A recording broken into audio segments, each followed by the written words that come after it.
A trip to an Asian marketplace will always bring spices into sight.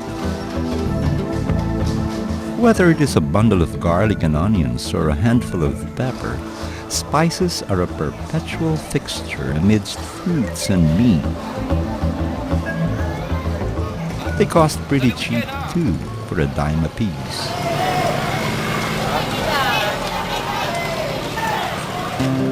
But centuries ago, spices were so costly that nips of laurel leaves and bits of pepper amounted to heaps of gold. The journey to obtain such was perilous, as spices thrive in the tropical lands of Asia. European traders and explorers braved months, years even, of voyage by land or by sea.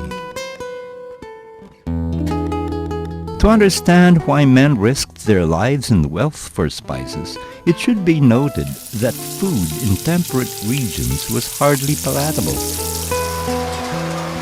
There was no cattle fodder that could be stored, so beef was killed in the autumn and salted. There were no potatoes, corn, tea, coffee, or chocolate. There were no lemons with which to prepare beverages, and neither was there sugar to sweeten them. However, a dash of pepper, dusts of chili powder, or slices of ginger mixed with the coarsest dishes could make eating extremely palatable. The demand for spices seduced the whole of Europe. From Egyptian hieroglyphics to biblical scriptures, spices have been exalted along with the divine.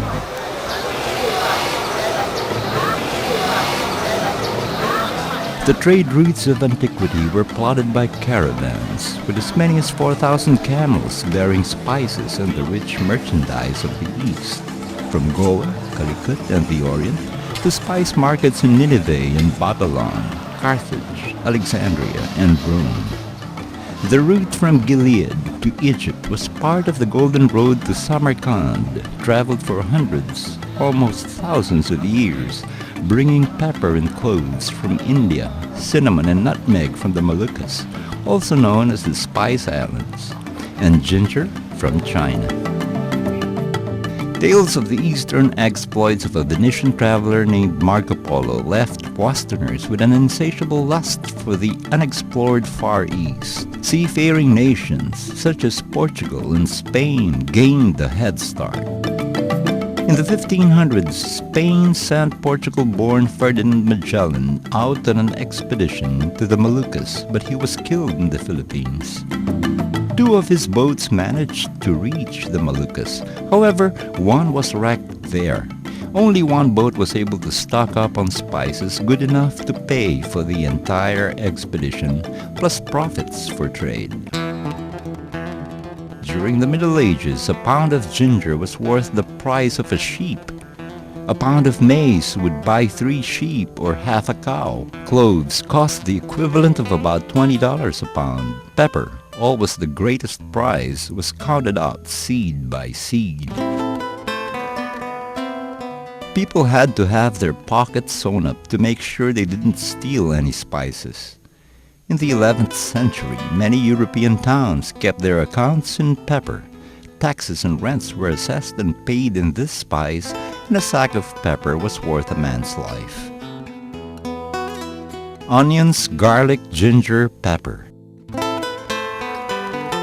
In 1605, a British man named Walter Raleigh wrote, "In all these dreams of the politicians and merchants, sailors and geographers, who pushed back the limits of the unknown world, there is the same glitter of gold and precious stones, the same odor of far-fetched spices."